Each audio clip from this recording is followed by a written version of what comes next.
My name is Lisa. I'm 35 years old and work part-time. I live with my husband, Mark, and our daughter, Emma. Mark works in an office and Emma is in first grade. We bought an old house and still owe money on the mortgage. When Emma started school, I began working part-time to help pay off our mortgage. Mark is the older child in his family, but his younger sister, Nancy, got married before us and moved into their parents' house to take care of their father. Initially, it seemed like Mark's father was open to anyone inheriting the house, but Nancy, who married first, pushed Mark out, saying, "I'm looking after Dad, so the house should be mine." When Nancy moved into her parents' house after her mother passed away, her father was still healthy and didn't need her care. The house was impressively large with a beautiful gate and spacious land, which amazed me when I visited it before marrying Mark. I couldn't help but wonder if Mark's parents were wealthy. During our dating days, Mark didn't seem to come from a wealthy background, so seeing his parents' grand house was a surprise.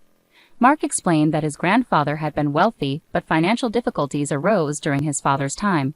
Despite its size and prime location in a residential area, Mark described his parents' house, inherited from his grandfather, as old-fashioned and not very comfortable to live in. He joked that even if they sold it, its value due to the large plot of land was remarkable. I understand somewhat why Nancy kicked Mark out and made him live in her parents' house. She wants to feel happy owning this land and house. But I'm not sure if Nancy actually owns the property and house now. When Mark and I got married, he promised me that since Nancy would take care of his father, I wouldn't have to worry about taking care of my father-in-law in the future. Because of this, we decided to buy our current house. It seemed right that Nancy, who would care for her father, would inherit the house. Even from my father-in-law's perspective, he would probably feel more comfortable being cared for by his daughter if he became bedridden and needed care in the future, rather than by me, his daughter-in-law. However, when we visit my in-laws' house for Christmas or summer holidays, Nancy seems to treat her father poorly. Even during meals, my father-in-law is treated like he doesn't belong. When Mark or I try to sit with him, Nancy gets angry and says, "Dad prefers to eat alone, so leave him be, don't interfere." After meals, when I visit my father-in-law's room to chat, he expresses his unhappiness with Nancy. "I don't want to stay in this house because Nancy makes things difficult." According to my father-in-law, he always eats separately from Nancy's family and gets fewer side dishes. Despite this, Nancy still takes a significant amount of money from her father for living expenses, even though he lives on a pension. Despite saying she would take care of him, Nancy doesn't do his laundry or much housework. My father-in-law does most of the cleaning inside and takes care of the gardening. Because Nancy ignores her father, even her husband and children who live with them don't treat my father-in-law with respect. When my father-in-law, who doesn't drive, asked Nancy's husband if he could drive him to the horse race track on his day off, he was treated as if his request was absurd. "I'm not your driver. If you want to go to the races, take a taxi. If you have money to spend on horse racing, use it for our living expenses." My father-in-law said this jokingly because he was bored, but he was strongly scolded. Nancy's 10-year-old son is cheeky and seems to tease my father-in-law. "Grandpa, stay away. You smell. Don't come out of your room." Even though they've lived together since he was born, my father-in-law seems to have no memory of ever holding him. When my daughter visits, he dotes on her and talks with a hint of loneliness. "You're my only grandchild." When I heard those sad words, I started feeling sorry for my father-in-law. Every time we visit his house, my husband gets upset and tells Nancy to treat their father better. In response, my sister-in-law angrily argues back at my husband. "I am treating Dad just fine. Are you trying to take this house away from me? I won't let anyone have this house." My husband finds it troubling how fixated my sister-in-law is on the house. Then my father-in-law had a fall at home. The house isn't set up for elderly people, and he tripped over a small step, fracturing his right hand. Thankfully, he didn't suffer any other injuries and didn't need to go to the hospital, but it's difficult for him to do anything without the use of his dominant hand. We visited him and were shocked to see how weak he'd become. Not only can he not use his right hand, but he can barely move and clearly needs help. Despite this, my sister-in-law's family completely ignores him and doesn't take care of him. He can still manage to get to the bathroom on his own, but eating is quite challenging for him. My husband immediately confronted my sister-in-law, asking, "Why aren't you looking after Dad?" My sister-in-law seemed not to understand why my husband was upset and laughed it off. "A broken hand is no big deal. Stop overreacting. He can walk by himself and he's not complaining." It seems my father-in-law, used to being neglected, finds it hard to stand up to my sister-in-law, and she probably knows it. My husband was even more furious. "Isn't it obvious that we should take care of our parents?" he exclaimed. Hearing this, my sister-in-law smirked and replied, "Same goes for you, Mark. You take care of Dad. I don't want an old man with hardly any money." I was enraged at how my sister-in-law could talk about her own father that way, but she continued, "Taking care of a father who only has a small pension isn't worth it." Her words were so cruel that I couldn't hold back and spoke up. "Fine, we'll take care of him. He won't heal properly if he stays here." My husband agreed, and we decided to move my father-in-law out of his house right away. While we packed his belongings, my sister-in-law started making demands. "Just because you're taking care of Dad doesn't mean you get the house," she insisted. It was clear my sister-in-law cared more about the house than her father. My husband brushed off her remark. "Don't worry about it. I already bought a house. I don't need this one." "Do whatever you want with it," my sister-in-law said, seeming relieved. While we prepared for my father-in-law's move, neither she nor her husband helped. Instead, they seemed focused on checking his belongings for anything valuable. It appeared they were benefiting from his pension, which would end once he left. They hoped to find something valuable to sell, but there were no treasures to be found. When my father-in-law left his old house, my sister-in-law and her family didn't even say goodbye. They were so cold. But when he arrived at our house, he seemed to brighten up as he happily played with my daughter. It was like he was a different person compared to when he was living with them. We gave him a room that wasn't being used, but because the move was sudden, we hadn't made any preparations. "I'm sorry we didn't know earlier. We could have renovated, added handrails, and removed any steps." I apologized to him. "I wasn't fully prepared. I'll install the handrails and take care of it soon." To my surprise, my father-in-law also apologized. "I'm sorry for causing you worry too. I wonder if $200 million will be enough to cover caring for me and to look after my horses," he joked. I couldn't help but laugh. "Horses, you say?" I chuckled, knowing there was no way I could take something as fanciful as horses and $200 million seriously. Deciding to play along with his joke, I replied, "I'm not sure how much it costs to take care of horses, but taking care of you will definitely cost more." I didn't understand why he brought up horses, but I thought his joke was just something wealthy people might say. However, when I saw my father-in-law's worried expression after my reply, I began to wonder if he found my joke funny. Then he started speaking seriously. "Does it really cost that much to take care of someone? All I have left is $200 million. Looking at his serious face, I realized his earlier joke wasn't really a joke at all. Panicking, I tried to explain, I was just joking. $200 million is more than enough. In fact, it's too much. I immediately went to my husband to ask about the horse business and the $200 million. My husband seemed just as puzzled, but then he remembered something about his grandfather being a landowner. "Remember how I told you my granddad was quite wealthy? Maybe Dad owned horses," my husband speculated. Together we approached my father-in-law to hear the full story. It turned out that he had owned horses for many years, and his frequent visits to the racetrack weren't for betting but to check on his own horses. He had never shared this with his family, so my husband and his sister had no clue. Now, with his broken hand, he was starting to seriously think about his future. He worried that mentioning his ownership of horses and having assets worth $200 million to his daughter and son-in-law might lead them to demand it from him, especially after my comment about home modifications. Feeling concerned, he decided to confide in me about his horses and financial situation.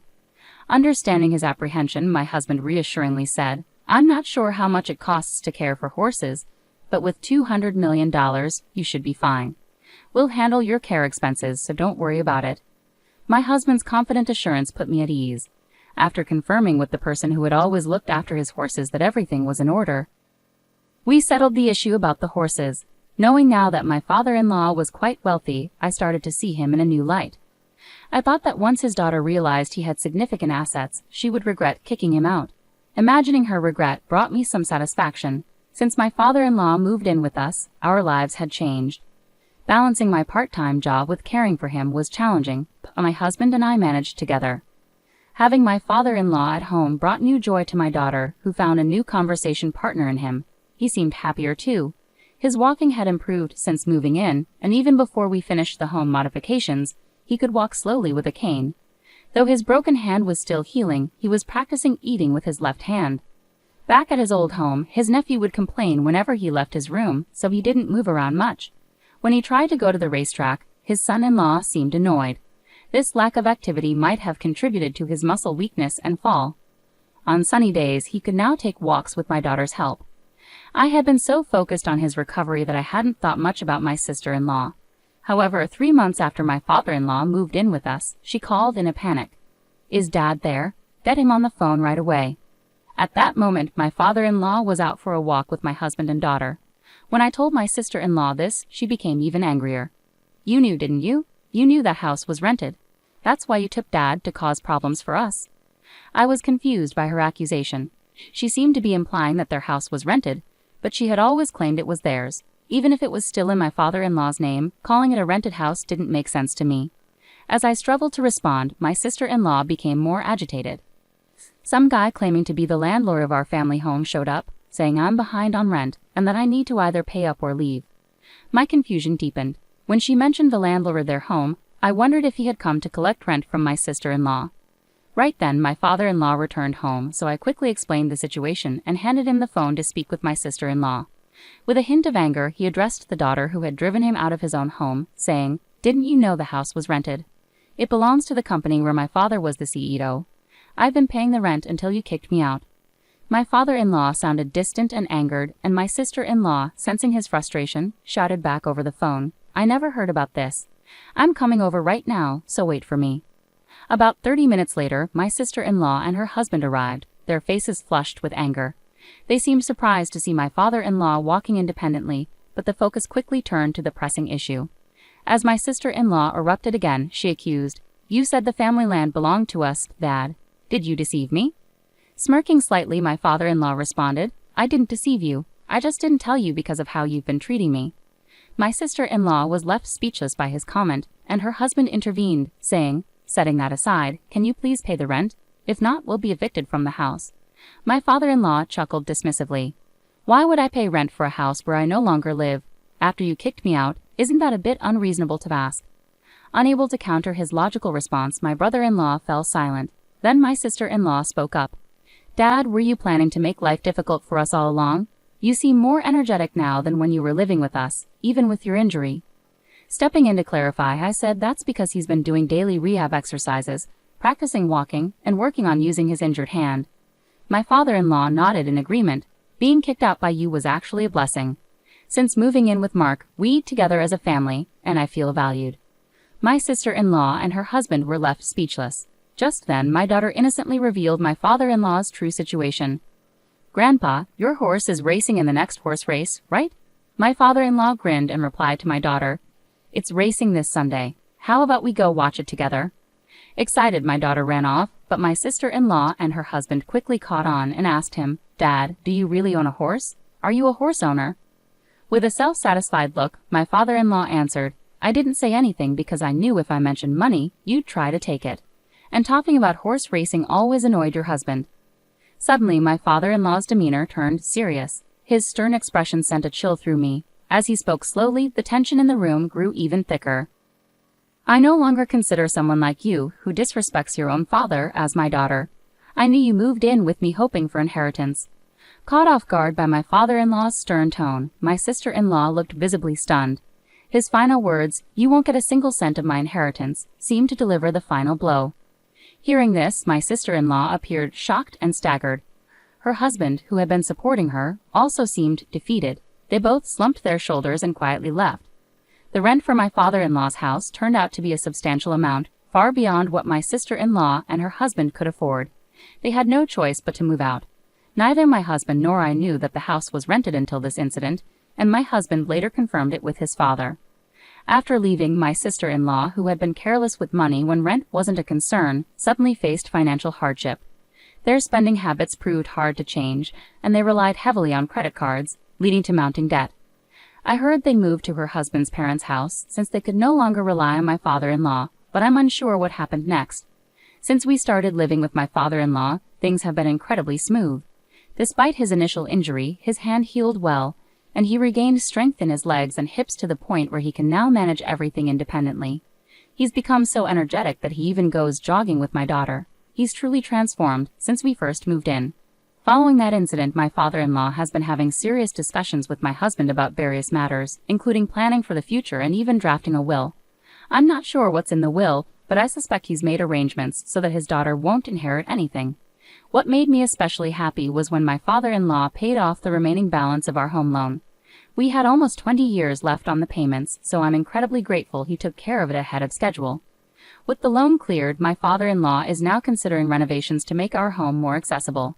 He talks about his plans with a smile, but when he jokes about being able to stay in bed anytime, I gently remind him that I want him to stay healthy and active for as long as possible.